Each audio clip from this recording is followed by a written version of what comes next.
mundo y en Chile. Y antes de ofrecer la palabra a los subsecretarios para el informe del día, quisiera resaltar algunos aspectos generales. En primer lugar, es evidente que nosotros tenemos una situación epidemiológica muy diferente en la región metropolitana en relación o en comparación a otras regiones del país.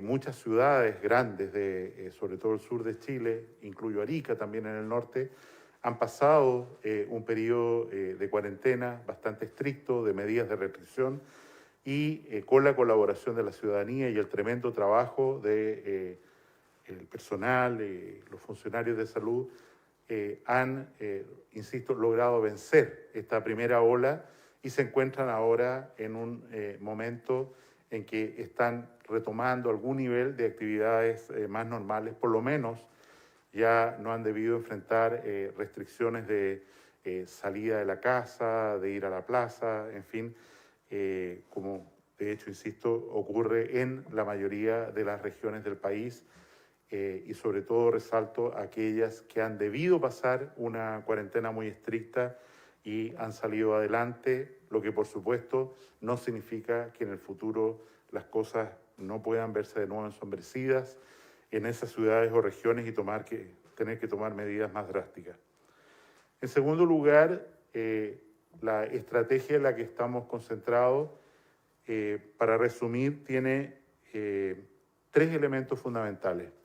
El primero es aumentar y volver a aumentar la capacidad de tratamiento, sobre todo de tratamiento intensivo, para quienes lo necesiten, para que quienes tengan formas más bien graves de la enfermedad y que requieren hospitalización y eventualmente conexión a un ventilador mecánico. Las proyecciones que hemos hecho nos dan un margen, incluso en un escenario bastante duro, para la región metropolitana, de que vamos a poder responder a esta demanda gracias, insisto, no solo a contar con tecnología, sino por el esfuerzo de los trabajadores de salud, médicos, enfermeras, kinesiólogos. Primera línea de esfuerzo. El presidente nos ha pedido ir aún más allá, vale decir, el margen de seguridad que tenemos, que es suficiente en escenarios todavía más duros de los que estamos enfrentando hoy día, aumentémoslo. Hagamos medidas que nos permitan crecer en la capacidad de atención en los próximos días y hagámoslo rápido. En segundo lugar, y a esto se va a referir el subsecretario Zúñiga, en segundo lugar, es evidente, de nuevo, perdón, que sea centralista en la región metropolitana, que el brote de pandemia ha alcanzado a sectores muy vulnerables. Y esto significa precariedad, significa pobreza, eventualmente hambre, que el gobierno del presidente Piñera ha tomado muy en serio, con ayuda concreta, y ha sido muy bien valorado por la ciudadanía, como se refleja nítidamente en la encuesta CADEM presentada hoy, en que más del 80% de la población valora los esfuerzos en este sentido que está haciendo el presidente.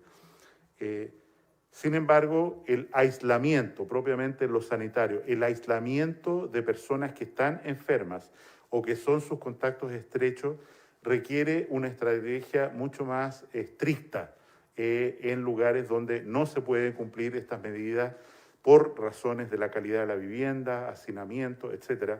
Y es por eso que la segunda línea de trabajo, siendo la primera el aumento de la capacidad hospitalaria, la segunda es el fortalecimiento del instrumento residencias sanitarias. Lograr que efectivamente las personas que necesitan estar aisladas en cuarentena lo hagan en un lugar donde estén con calefacción adecuada, con servicio adecuado, con visita médica, con alimentación, por supuesto, y con el confort que se requiere durante este periodo de cuarentena que normalmente se extiende por 14 días desde el inicio de los síntomas. Y en tercer lugar, tenemos que hacer esfuerzos aún más grandes para que, en relación a lo primero que señalaba, evitar rebrotes en lugares que ya han pasado por la primera ola de esta infección por coronavirus.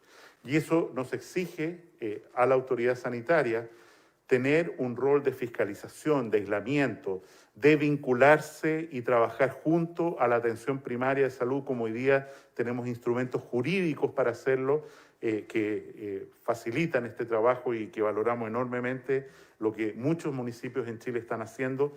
Necesitamos, en los lugares donde esta primera ola ya ha pasado, Punta Arenas, Osorno, etcétera, efectivamente tener una vigilancia que nos permita contener la posibilidad de un rebrote de la enfermedad, y en ese sentido hemos contratado más personas, hemos incorporado personal municipal a trabajar en el seguimiento y aislamiento de los casos. Llego hasta aquí en esta introducción con estas 3 líneas estratégicas fundamentales que, repito, son un aumento importante de la capacidad de atender a los enfermos más graves. En segundo lugar, el fortalecimiento de las residencias sanitarias para poder aislar adecuadamente a quienes pueden ser un foco de contagio. Y en tercer lugar, evitar un rebrote de la enfermedad o demorarlo lo más que se pueda en aquellos lugares que ya pasaron por la primera ola de enfermedad y están recuperando cierta normalidad en su vida. Sin decir más, dejo a la doctora Daza, subsecretaria, para que inicie la presentación del informe de hoy día.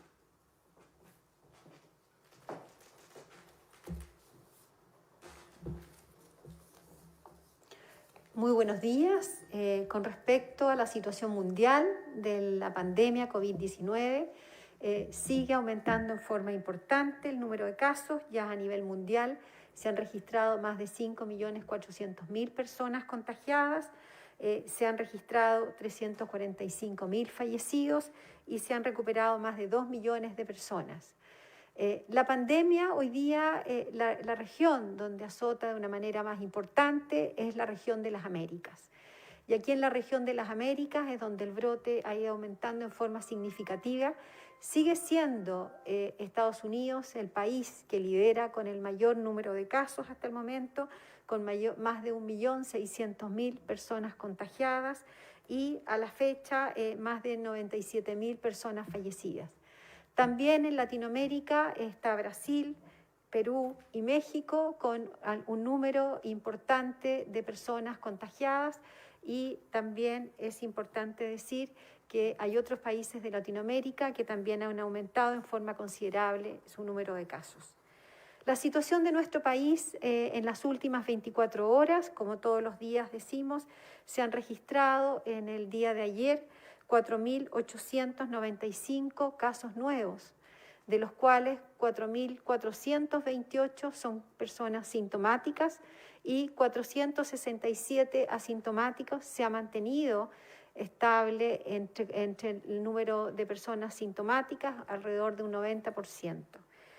Con respecto a la distribución en nuestro país, el ministro ya adelantó, el principal número de contagios sigue siendo en la región metropolitana. Más del 90% de los casos nuevos siguen concentrándose en la región metropolitana.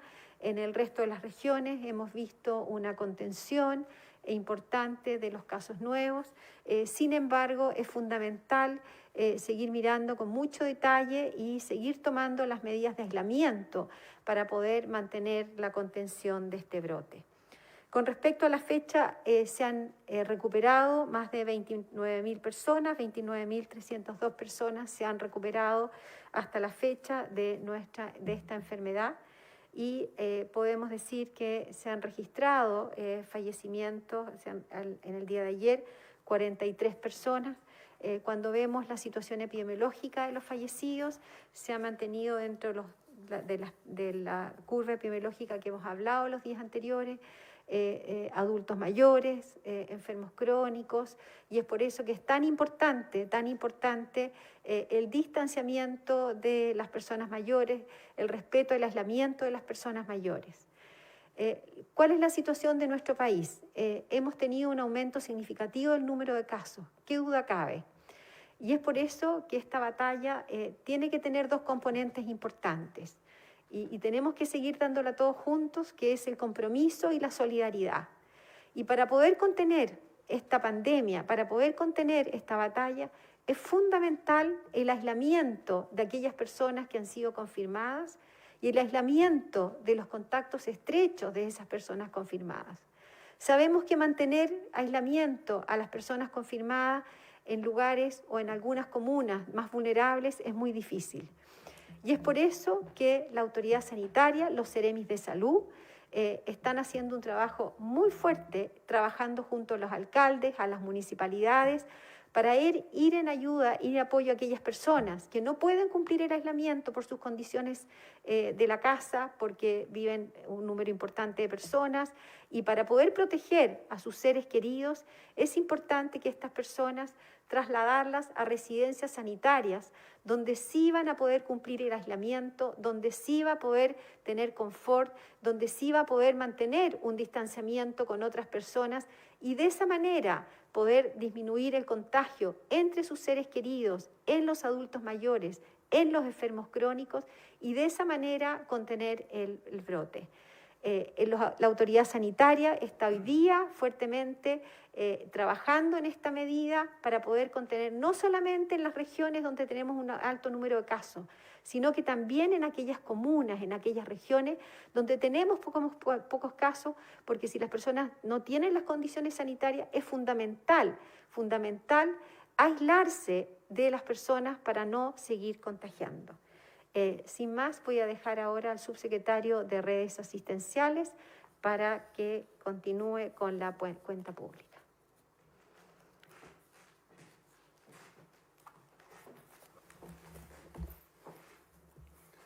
Muy buenos días. En cuanto a la cantidad de pacientes que al día de hoy se encuentran hospitalizados en las unidades de cuidados intensivos, tenemos 1.135 pacientes, con 989 de ellos en ventilación mecánica y 220 que se encuentran en un estado crítico. Al día de hoy existen 322 ventiladores disponibles. Ayer lo mencionó el presidente. El estado de nuestro sistema hospitalario, de nuestras unidades de cuidado intensivo, está al límite. Y tal como lo hizo durante los meses del verano, nos ha solicitado esfuerzos adicionales. Y estos esfuerzos adicionales se van a concretar. Ayer nos hemos reunido con la dirección del nuevo hospital metropolitano, del antiguo Félix Bulnes, el antiguo hospital militar, y hemos tomado la decisión de reconvertirlo completamente en un hospital de unidades de cuidado intensivo para pasar a 189 camas de unidades de cuidado intensivos que se van a sumar prontamente a la región metropolitana. Hemos acordado con el alcalde de la comuna de Las Condes, Joaquín Lavín, en convertir completamente la clínica municipal para agregar 80 camas adicionales a nuestras unidades de cuidado intensivo a nivel país. Y lo más importante, hemos tomado la decisión de convertir a la posta central en el corazón de esta batalla por el coronavirus en la región metropolitana, reconvirtiendo la totalidad de las 250 camas que tienen disponibles. Ayer nos hemos reunido con el director del Servicio de Salud Metropolitano Central, con el director de la posta central y con el jefe técnico de la unidad de paciente crítico, tomando esa decisión para poder implementarla rápidamente y con ese objetivo poner a disposición, sumando estas tres iniciativas, 400 camas adicionales de unidades de paciente crítico. El presidente nos ha solicitado que esto se haga a la brevedad. ¿Por qué? Porque si bien existe una holgura el día de hoy, como ustedes la están viendo, de 322, nosotros tenemos que estar preparados y no podemos correr riesgos en no dar el cuidado necesario a cada uno de los ciudadanos que lo requieren, especialmente aquí en la región metropolitana, debido al aumento que hemos tenido de los casos de los últimos tiempos.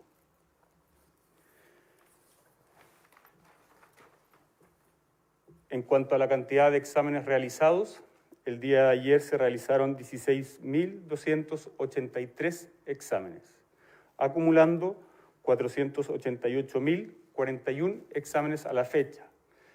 Como ustedes podrán recordar, esta cantidad de exámenes se ha mantenido en un nivel muy alto, arriba de 15.000 por varios días, dando obviamente certeza de que tenemos los exámenes disponibles para poder seguir realizando este testeo de forma importante, diariamente y contando con todos los medios posibles. Si es necesario trasladar las muestras hacia otra región, las vamos a trasladar. Ya se han trasladado a la ciudad de Puerto Montt para poder ser analizadas rápidamente y entregar los resultados lo antes posible.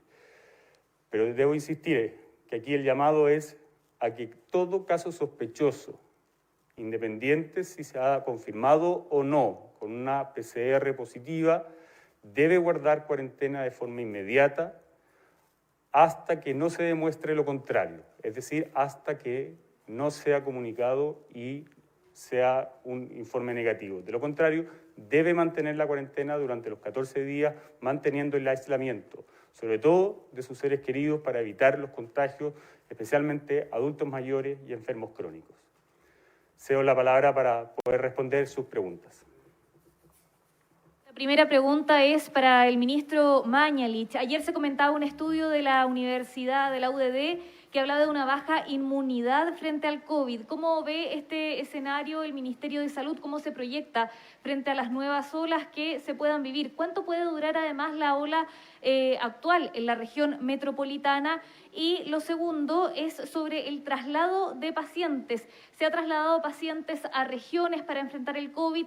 ¿Estos pacientes, cuando se recuperen, van a ser trasladados de vuelta a su región de origen? ¿Qué pasa en caso si fallecen? ¿Qué apoyo se va a dar a las familias para que vuelvan justamente a su región original?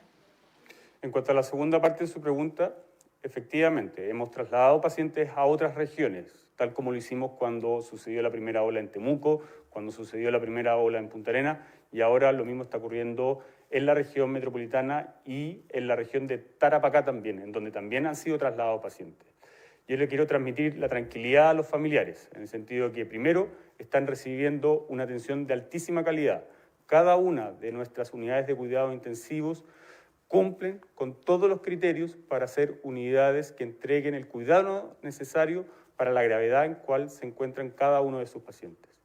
Y en cuanto a los traslados posteriores, una vez que egresen los pacientes, estos son de total responsabilidad del Ministerio de Salud. No va a existir ningún cobro para, obviamente, los familiares, ya que la decisión de traslado es del Ministerio de Salud para poder utilizar de buena forma nuestras camas durante toda la red integrada COVID-19. Cedo la palabra al ministro Mañalich para responder la primera parte de la pregunta.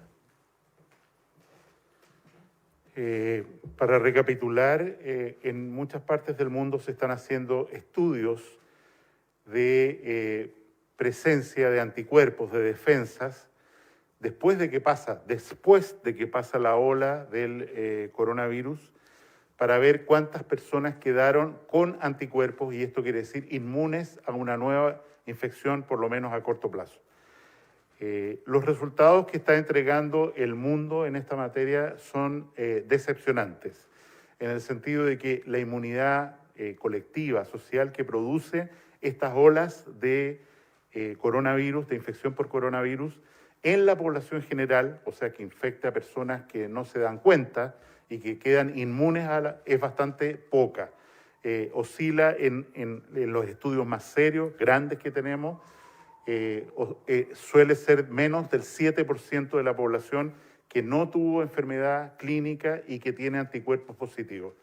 En el caso del estudio al que usted hace mención de la Universidad del Desarrollo, que es un estudio tomado muy precozmente, las muestras se tomaron prácticamente cuando estábamos en una curva muy ascendente, empezando una curva ascendente, se señala que la inmunidad encontrada en esta muestra de la región metropolitana es de 3%, un poco menos 3%. Nosotros creemos que en realidad debería ser un poco más si el estudio se hace, como la universidad lo va a repetir, al final del brote de Santiago. Y nos interesa entender cuál es la inmunidad que quedó, por ejemplo, en Punta Arenas, en Osorno, y estamos encargando, y se están haciendo ahora, los estudios correspondientes para responder esa pregunta para la realidad chilena. Pero si el número fuera bajo, voy a decir, menos de 10% de la población queda con inmunidad para el coronavirus, el SARS-CoV-2, efectivamente tenemos un problema, porque eso significa que vamos a tener una y otra ola porque queda mucha población susceptible de infectar. como ha sido la experiencia por lo demás de países que tuvieron cuarentenas estrictísimas y que al levantarlas un poco se encuentran con un rebrote de los casos. Y en ese sentido, este estudio preliminar todavía, porque digo, es una fase inicial del brote de la región metropolitana, va en la línea de que pareciera que tenemos una mala noticia que agregar a la historia de la infección de la pandemia de COVID, y es que la inmunidad colectiva, mal llamada de rebaño, que produce, parece ser bastante escasa, arriesgándonos a uno y otro brote en los meses o años venideros, lo que evidentemente preocupa mucho y además obliga a mantener una estrategia de vigilancia muy activa sobre, como mencioné al principio, aquellos lugares que ya han salido de un brote por la eventualidad de que puedan, dada la baja inmunidad de la población, volver a tener otro y otro brote con todo lo que ello significa. Ministro, ¿y cuánto podría durar esta ola que está en curso en la región metropolitana? ¿Cuál es la proyección del Ministerio de Salud? En el mundo y en los brotes que hemos tenido en Chile, la duración total, vale decir, de la parte alta de la curva, es de alrededor de 6 semanas, lo que no significa que durante esas 6 semanas haya que estar en cuarentena. Efectivamente, si somos capaces de aislar los casos, como he mencionado, usar las residencias sanitarias, no tiene por qué durar todo ese periodo. Yo anticipo que la cuarentena en la región metropolitana va a ser evidentemente más breve que eso, pero tenemos que decidir junto al presidente este día miércoles si la cuarentena que afecta a la provincia de Santiago y algunas otras comunas de la región metropolitana se mantiene en todas ellas, se mantienen algunas, se agregan otras, y eso, como digo, hay que usarlo o decidirlo con los datos más recientes, información que vamos a tener recién el día martes en la mañana. Ministro, buenos días. Consultarle, la semana pasada se registró un brote entre los trabajadores del Hospital del Tórax. ¿Cuántos trabajadores están en cuarentena? ¿Cómo está funcionando el recinto? Y si pudiesen hacer un recuento de los funcionarios de salud contagiados a nivel país en esa misma línea.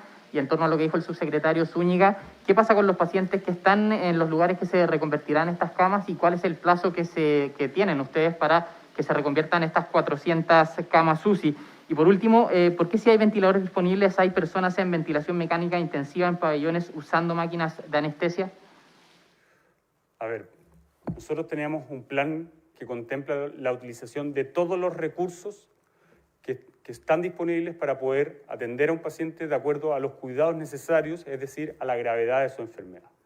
Y estos recursos contemplan ventiladores mecánicos invasivos, ventiladores mecánicos duales, ventiladores mecánicos de transporte, máquinas de anestesia, ventiladores mecánicos de pediatría, pabellones.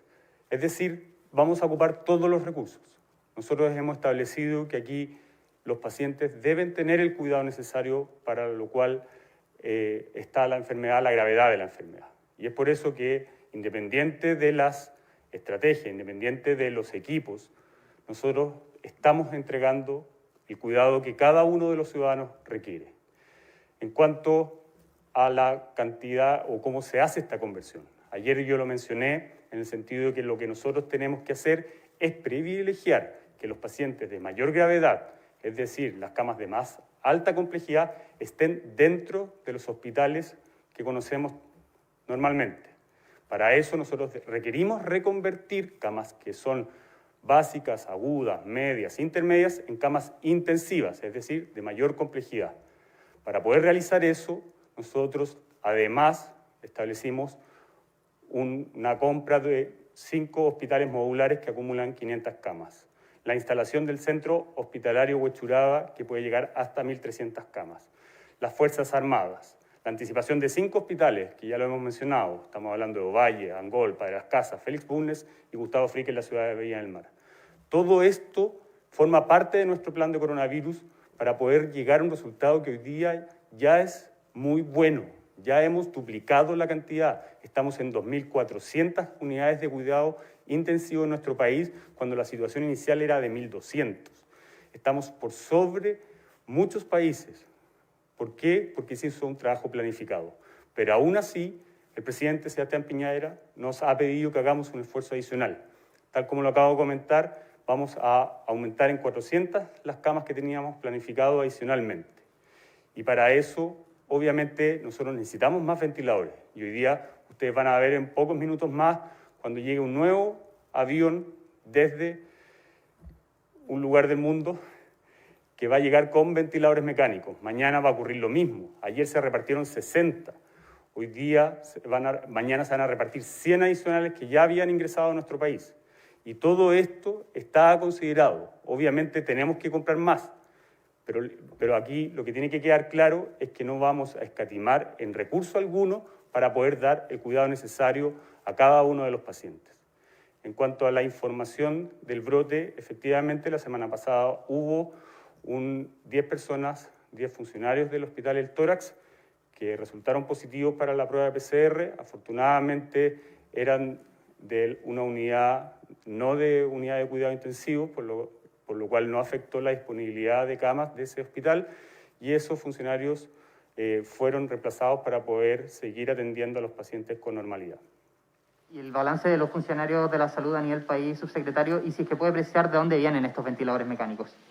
La información de dónde vienen los ventiladores mecánicos nosotros no la vamos a entregar. Sí podemos decir que se compone tanto de compras del Ministerio de Salud como de donaciones que hemos recibido, pero la procedencia y no la vamos a entregar hasta que hayamos terminado nuestro plan de implementación de unidades de cuidado intensivo, con el único objetivo de poder resguardar que todas estas llegadas lleguen y no sean dificultadas en su trayecto para que lleguen y podamos ponerlas a disposición de cada uno de los hospitales de nuestro país. En cuanto a la cantidad de funcionarios, al día de hoy se encuentran 2.400 funcionarios en cuarentena con COVID positivo. Hay que recordar que nosotros tenemos considerado en nuestro plan de aumento de camas y de complejización de estas la contratación de 12.000 personas. Ya van más de 8.000 de estas personas contratadas con el objetivo de que esas personas ya están atendiendo a pacientes por coronavirus, ya sea en cualquiera de las estrategias que acabo de mencionar, que son parte de nuestro plan de coronavirus. Subsecretario, en marco al tema de las camas, lo crítico que ha sido este tema, ¿ustedes ya cuentan con un protocolo cuando quede solamente una cama? ¿Cómo funcionaría eso si ya se está trabajando en esta materia? Y para el ministro, ¿qué pasa también respecto a esta nueva normalidad en sectores que no cuentan con COVID-19? ¿Cómo se va a ir aplicando esto? ¿En qué zonas se estaría trabajando? Y si esto traería problemas en el sentido de relajar un poco las medidas sanitarias para algunas personas que no se encuentran con estas medidas en el país. Tal como se mencionó ayer, nosotros hemos recibido propuestas de la Mesa Social. El rector de la Universidad Católica, Sánchez, también hizo una propuesta que se entregó a los comités de ética. Pero hoy día nosotros no tenemos un problema de tener que decidir eso. Tal como lo acabo de mencionar, hay más de 200 camas disponibles, de ventiladores mecánicos disponibles, y en los próximos días vamos a aumentar considerablemente esto, para que obviamente tengamos un margen bastante más, tal como lo ha solicitado el presidente Piñera, que ayer mencionó en la inauguración del nuevo hospital Sotero del Río, un hospital modular considerado en nuestro plan de coronavirus, de más de 100 camas disponibles para poder reconvertir más camas aún en los hospitales formales como los conocemos, y en base a eso, a ese límite que hoy día es de un 86% de ocupación, el mismo presidente nos ha instado a que aumentemos esta disponibilidad para no correr riesgo de que algún ciudadano no reciba los cuidados requeridos de acuerdo a su estado de salud. Y la segunda parte se la dejo al ministro Mañalich.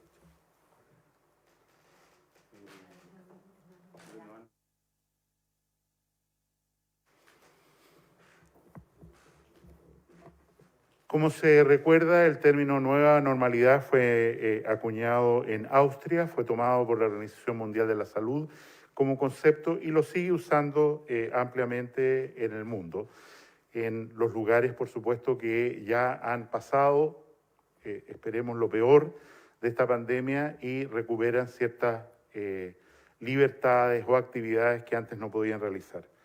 En la práctica, en nosotros, en las regiones en las que he hecho mención o en las ciudades, están viviendo una situación de normalidad post-brote agudo, grave de COVID.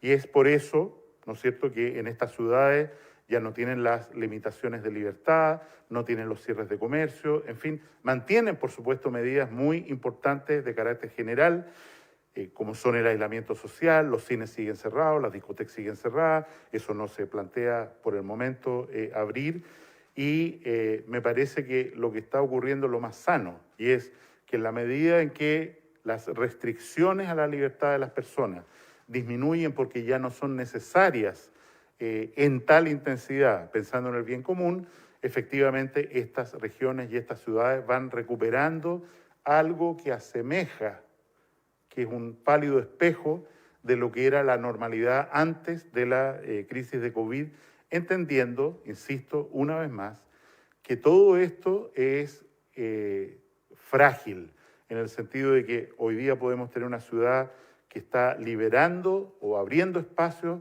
y gente paseándose en las plazas. Nada dice, si no se hacen bien las cosas en ese lugar, de que no podamos volver atrás a tomar medidas más restrictivas. Pero en ese caso, ministro, ¿se puede ejemplificar qué podría hacer una persona que no está en su zona del COVID-19 y que se está llamando a esta nueva normalidad? ¿En qué periodo va a ser y qué va a poder hacer y qué no?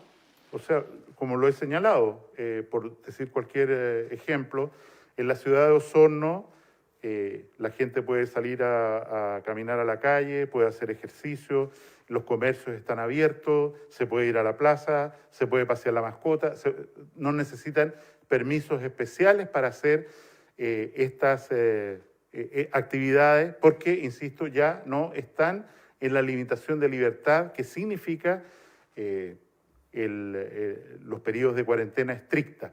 Y si ustedes visitan, como hemos tenido la oportunidad de visitar esas ciudades, en realidad, evidentemente la gente anda con mascarilla, tiene cuidado, respeta el toque de queda, se entra a los locales comerciales de a uno, las personas en las ferias están separadas, ojalá en todas partes, los espacios, se entra a la feria con un control sanitario. O sea, en el hecho es una nueva normalidad que han ido tomando estas ciudades, cuidando, insisto, no recaer en un brote que obligue a revertir estas libertades, siendo la libertad de las personas el derecho fundamental que todo gobierno debe preservar.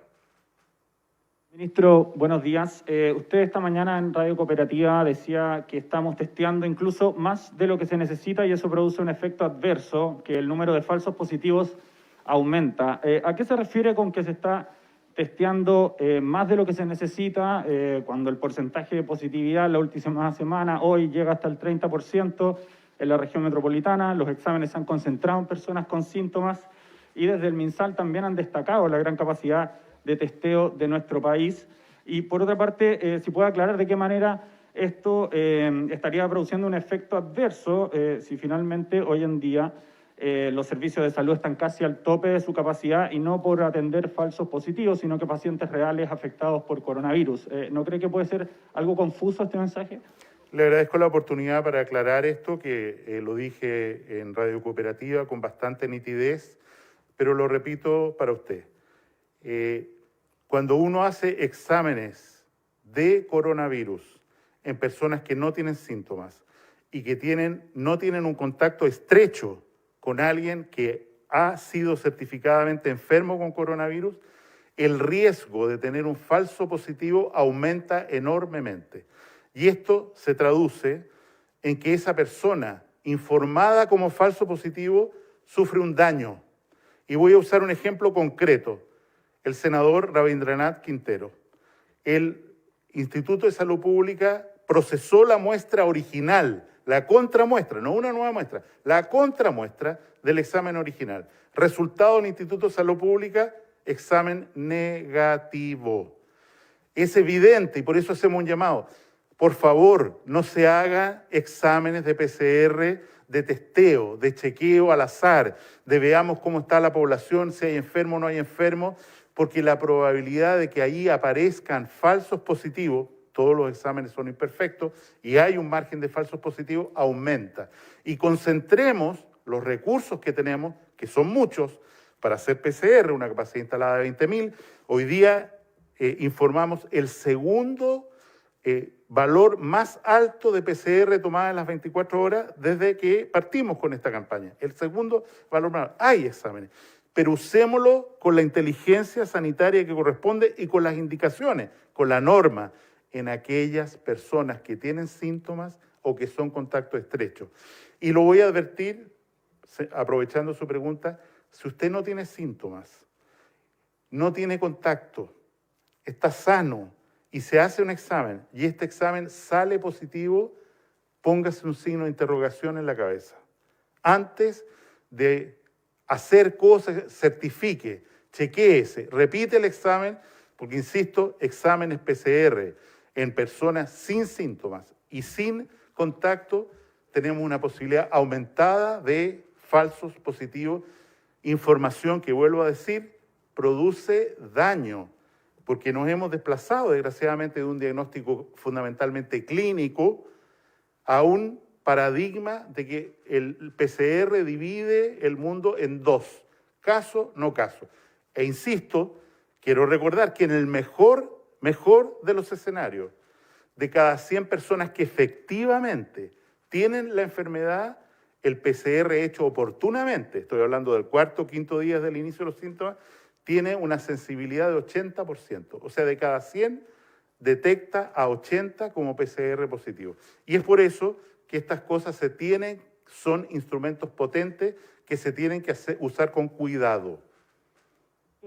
Ministro, usted cuando habla de un efecto adverso, ¿eso tiene relación, por ejemplo, con el incremento en el número de casos? ¿A eso se refiere? ¿O tienen algún número, por ejemplo, de cuántos falsos positivos se han dado?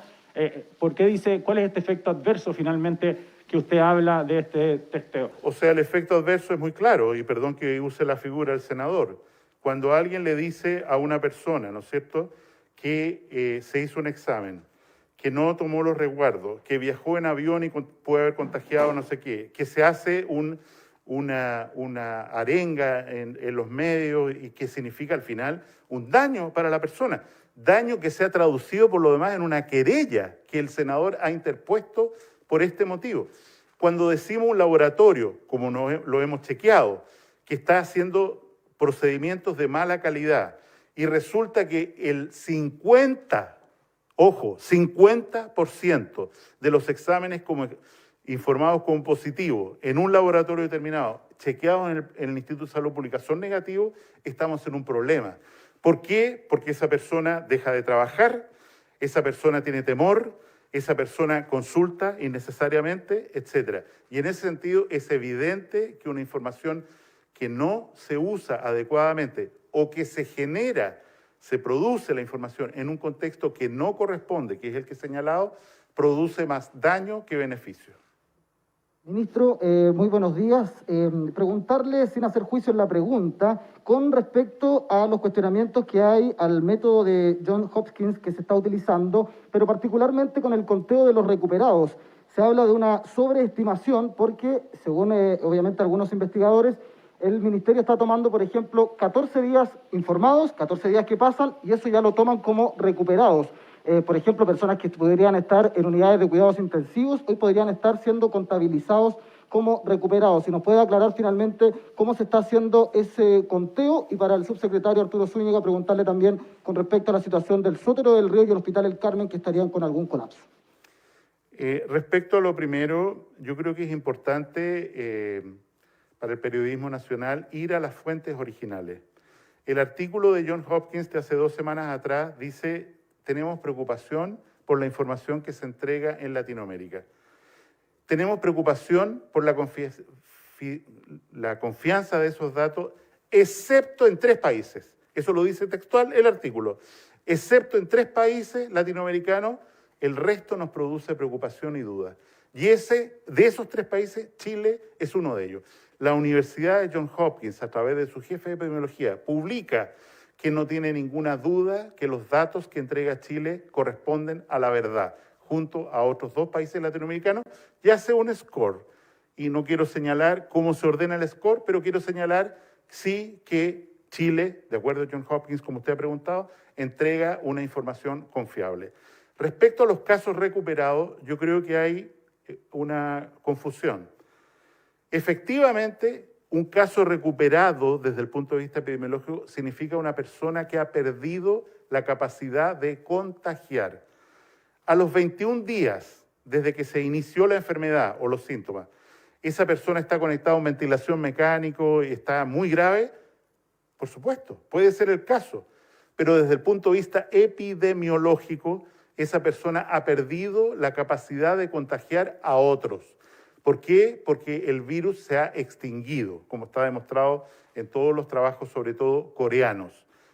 Y en ese contexto, decir, y yo entiendo que puede haber esta confusión, decir recuperado no significa que está recuperado clínicamente, significa que estas personas, para el monitoreo de la epidemia, dejan de ser casos activos contagiantes, independiente de la situación clínica en la que se encuentren en ese momento. Este es un seguimiento de la epidemia, no es una información del estado clínico de cada paciente en todos los días, porque eso, la verdad, no lo tenemos consolidado en una sola base de datos en el Ministerio y corresponde a los servicios de salud y los hospitales entregar la información que corresponde a la situación clínica de cada persona. Muchas gracias por su atención y... perdón, había una pregunta del Sotero, disculpen. Nosotros tenemos que considerar a Santiago como un solo gran hospital. ¿Y eso es por qué? Porque nosotros estamos trasladando pacientes desde un hospital a otro, independiente si el establecimiento es público, si es privado, si el paciente es FONASA, si es ISAPRE, incluidos los de las Fuerzas Armadas, que en los últimos días han dado muestras de la capacidad que han podido aumentar para poner a disposición de la ciudadanía, por lo que nuevamente agradezco esto que están realizando tanto los hospitales de las Fuerzas Armadas como los prestadores privados. Quiero insistir, nosotros tenemos la capacidad para poder traer ventiladores hacia la región metropolitana en estos momentos, porque ya lo hicimos hacia otras regiones cuando sucedió en el sur. Tenemos la posibilidad de trasladar pacientes hacia otras regiones, hacia la región de Valparaíso, de O'Higgins, Biobío, Talca, donde ustedes han visto los traslados. Y también tenemos la posibilidad de trasladar dentro de la región metropolitana a cualquier paciente para poder entregarle el cuidado necesario de acuerdo a su estado de salud. Y eso va a seguir sucediendo durante varias semanas hasta que terminemos esta pandemia. Son facultades que tenemos, que nos ha entregado la alerta sanitaria y las vamos a ocupar sin dudar para poder darle la salud necesaria a cada uno de los ciudadanos. Muchas gracias.